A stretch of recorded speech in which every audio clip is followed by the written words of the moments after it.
All praises, glory, and honor be unto Yahweh Bashem Yahushai. It's your brother Malcolm from the Chicago GMS camp. Back with another e-epistle. Once again, I'm going to say all praises, glory, and honor be unto Yahweh Bashem Yahushai. Double honors unto the apostles, the elders, the true leaders of GMS. You know, teachers that rule well in the faith. And salutations to the occupant on the four corners of the earth that are doing this work in truth and sincerity. And this is going to be the last and final installation of Edom Has No Hope, because they don't. And put a little something together. And I'm just going to start with a couple of scriptures. All right. Let's start with Proverbs 16:4. And it reads, "The Lord hath made all things for himself, yeah, even the wicked for the day of evil." All right?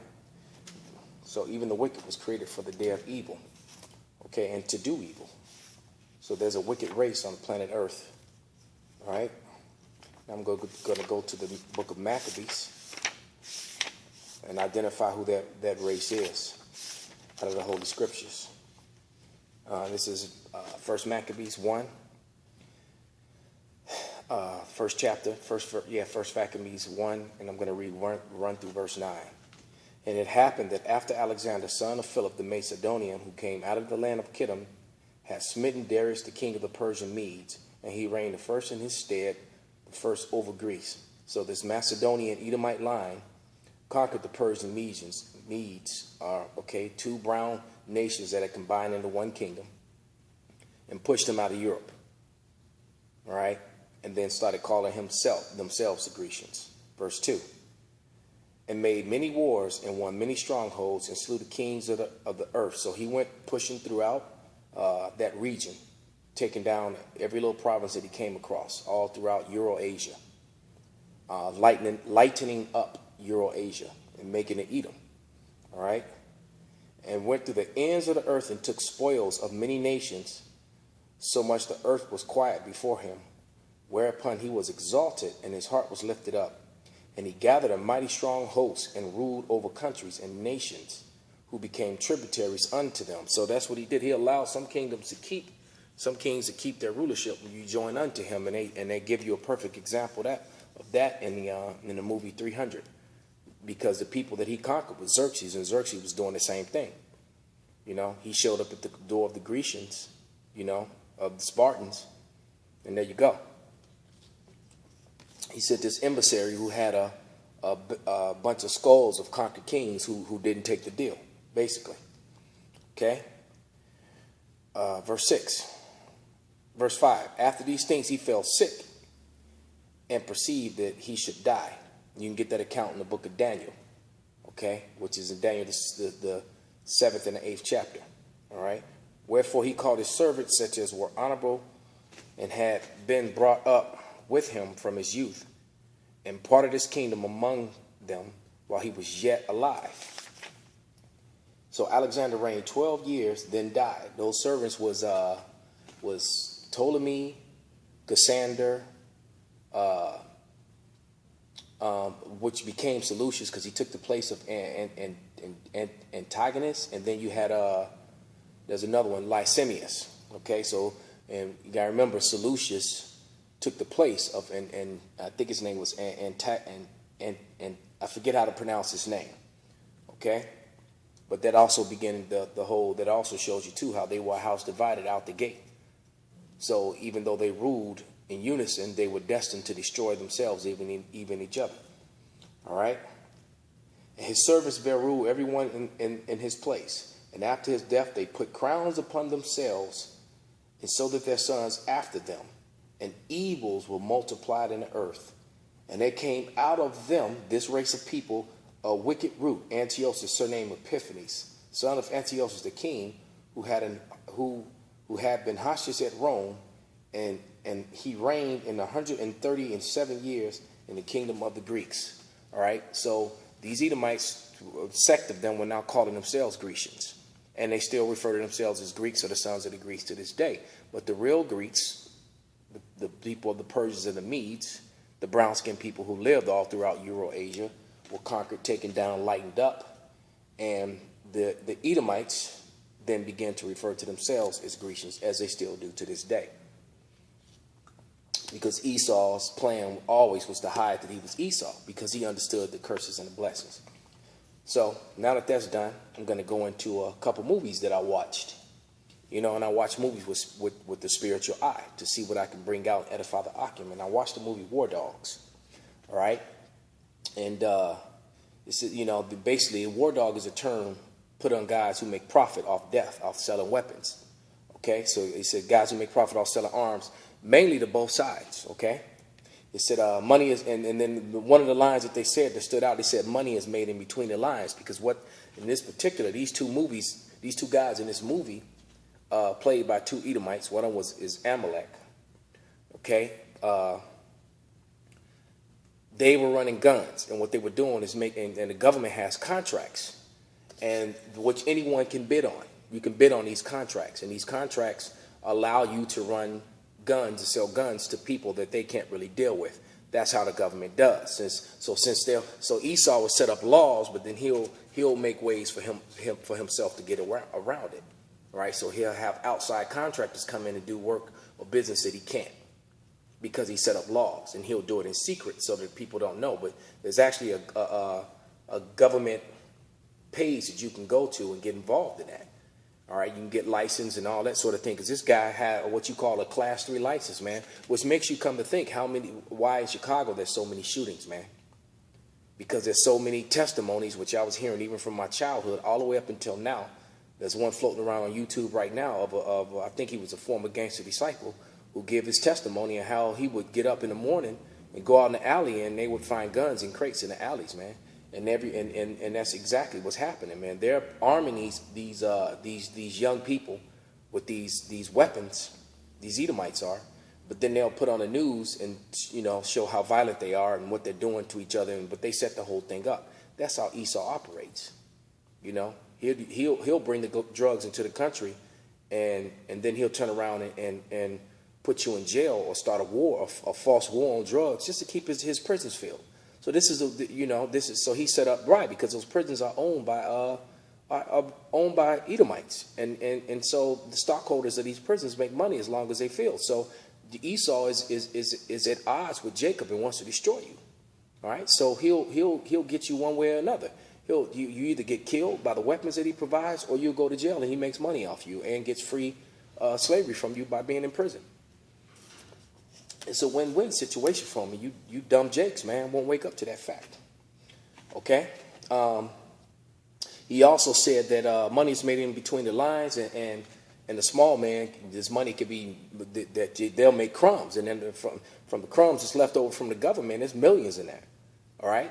There'll be billions for big contractors like, I think, Hollenbach, or whatever you call them, the one that Dick Cheney was involved with. But for little guys, man, those crumbs equals millions, man. Okay? And then, you know, Edomites have been doing it for a long time. They play both sides, man. All right? Okay? Let me get another scripture. This is Proverbs 28. And 8, it said, he that by usury and the unjust gain increaseth his substance, he shall gather it for him that will, if he should gather it for him that will pity the poor. He turneth away his ear from hearing the law, even his prayer shall be an abomination. So you Edomites, man, what they do is they'll go in, and the bankers will not only provide arms, but they'll provide arms to both sides.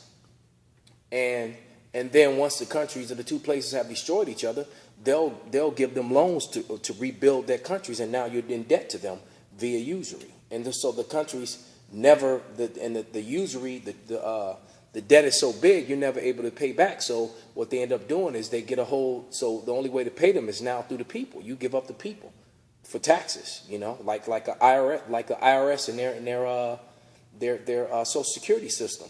All right, because America is that's what's happening to American citizens, man. Right, you're a payment to the bankers, man. And so they do the same thing in other countries, man. They take over your resources. If you got iron ore, if you got good trees, you got a water source, whatever you have, man, they'll take that. Get control of that, man. That's what they do. Okay? Let me get right. And they'll use usury to rebuild your countries. And now I'm gonna go to Isaiah 33:1. It says, "Woe to he that spoileth, and thou wast not spoiled, and dealest treacherously, and they dealt not treacherously with thee. When thou shalt cease to spoil, thou shalt be spoiled. And when thou shalt make an end to deal treacherously, they shall deal treacherously with thee." And that's what's coming to you, Edomites, man. The world, the nations of the world are tired of you. You're exposed, you're known, and they're going to soon deal treacherously with thee. Okay, let's get into another movie, man. This is a movie I watched. It was called Morgan. And Morgan was a synthetic AI, artificial intelligence, all right? And referred to as an L9, okay? And then there was an agent named Kathy Lee, I believe, who came on the scene to do investigation or do an assessment on this product line that Morgan was the first prototype of, or the third prototype, actually, okay? And Lee and this Dr. Shapiro, you know, one of them Amaleks, even though it was played by an Italian who actually might be Jake. But they were brought in on site to determine the asset to see if it could become a product line, showing you that this is what they want to do. Why? Because they really want to live forever. Which is what this is all about too. Esau's trying to find a way to put his life force into something, and he shows you that in multiple movies. There's a movie with Johnny Depp where he uploaded his consciousness into the internet or something like that. I forget the name of it, but that's what they want to do. So, but the Lee, there was a character in the movie who the L9 had actually attacked and stabbed her out, and when Lee interviewed her, she knew what Lee was. And they gave you the first clue, because he said, "You seem like, you know, you're a nice professional or whatever, but I know what you are. You're a damn assassin. You're a goddamn assassin." And that's exactly what the L9 and the L4 were. And the L9 was supposed to be a new, improved version of the L4. The L4 was more stable, though, which was the character Lee, which was a little Edomite chick, a little bad broad, too. I claimed her. All right? She was bodied up and everything, man. But she was just an assassin, too. So, and all the people who were working on this artificial AI, they all were attached to her like she was a child. But Lee was reminding her she's not a child, she's not human, and it's not a girl. It's because they kept referring to the little girl or the girl, and she was like, it's not a girl, it's an it, and it doesn't have any rights. Okay, and she was there to determine whether this thing is going to get production or they're going to exterminate it.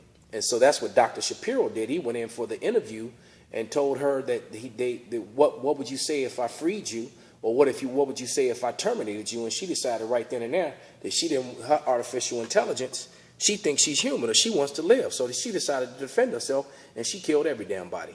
Basically, damn near killed Lee, because she was a better version of Lee physically, but she didn't have the emotional mindset. So it became these war between these two artificial life forms, okay? And because, like I said, she went on an assassination mission and killed, because the L9 even had like telekinesis, because she could actually move and do things by thinking about it, okay? And they were afraid of her because her powers were still growing, all right? So anyway, let me get a scripture, man, because Esau's looking for a way to live forever, all right? It said his inward thoughts is that his houses shall go on forever, man. Houses mean their lifeline, their bloodline, who they are, their countries, you know. This is 1 Timothy 6:19. It says, "Lay up in store for themselves a good foundation against the time to come, that they may lay hold on eternal life." That's what they want. They want eternal life, okay? O Timothy, keep that which is committed to thy trust, avoiding profane and vain babblings and oppositions of science falsely called. So Esau's trying to use science to do all kind of things, man. He tried to use science. He's fabricated DNA to try to say he was the Most High's people. Then the DNA research from his own people came out and said that he's not. So that backfired. Everything you try to do, Esau, it's coming back. It's failing, man. There's no hope for you. You have no hope. And I'm going to go to 2 Corinthians 10:4.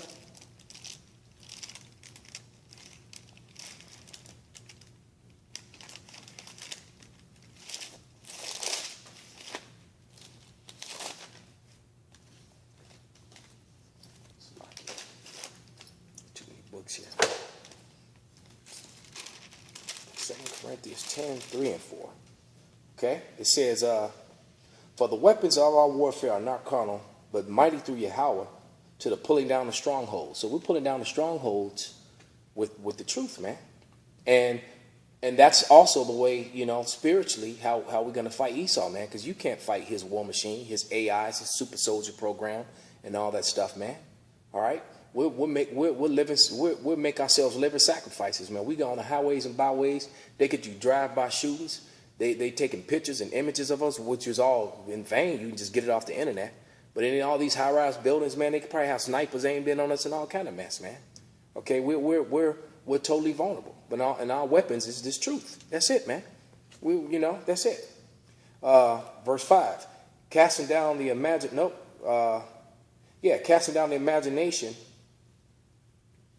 I'm sorry, let me go back and read 3. For we walk in the flesh, we do not war after the flesh. Right. For the weapons of our warfare are not carnal, but mighty through Yahweh to the pulling down of strongholds. All right. Casting out imaginations of everything that exalted itself against the knowledge of Yahweh, and bring it into captivity every thought to the obedience of Hamashiach. And only the elect are going to get that anyway. All right. Okay. Now in the movie Suicide Squad, let's touch on another movie. The woman in charge, all right, I forget her name. This woman, you've seen in lots of movies.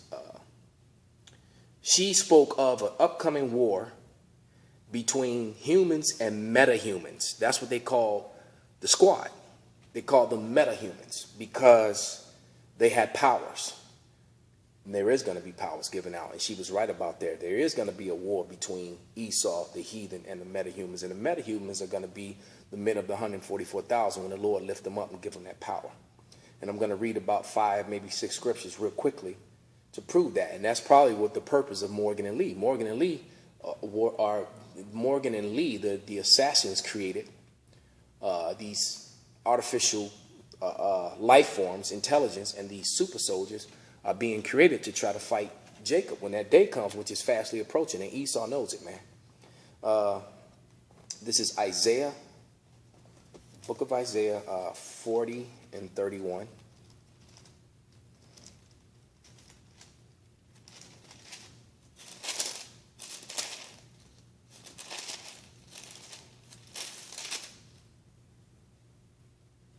It says, but they that wait upon Yahweh shall renew their strength, and they shall mount up with wings as eagles, and they shall run and not be weary, and they shall walk and not faint, man. So you're not going to get tired. You're going to be able to mount up like an eagle. They showed you that in the movie Hancock. Okay? All right? And he's going to renew their strength. We're going to give us power like in the days of old. Samson destroyed 1,000 men with the jaw of an ass, man. Okay? There's an account when you had one of King David's mighty men defeated it was either 800 or 500 men, one man with a spear. All right, one man with a spear in the middle of that many people. That's one of your Jet Li high flying movies right there, man. All right, Wu Sa the warrior, man, the dude with the spear techniques. Okay, they get that right out of the Bible, man. That was us. Okay, it's also how you know that so-called Asian culture, because Oriental or Rai just means the East, and a lot of Israelites went East. And remember, you couldn't be a samurai if you didn't have Negro blood, man. It's simple to do a little research on that. Let's go to the book of Luke.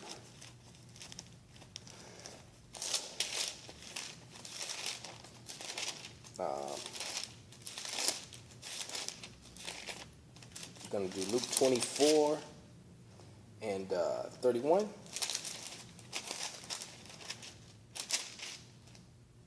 It says, and their eyes were open, and they that knew him, he vanished out of their sight. So he disappeared, man. Just like when what was it, Philip, when he went to teach the Ethiopian eunuch who was an Israelite. All right. After he taught him, he disappeared. He teleported, man. So, you know, the Bible's giving an account of that. Okay. And everything in the Bible is true. And they go and dig up, do all this research and find out that it is true, man. Like when you dig up the research, you find that the artifacts and the people of the Bible were dark and not pale. And referring to the Israelites, that is. This is Wisdom of Solomon 3 and 7. It says, and in the time of their visitation, they shall shine and run to and fro like sparks among the stubble, man. All right?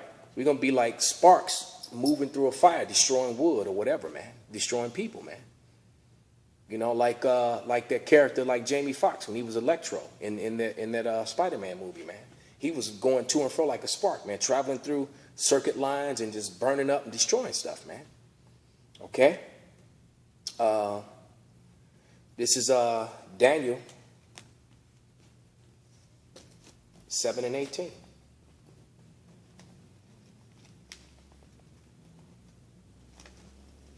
Book of Daniel. Not too far. Daniel's after Ezekiel.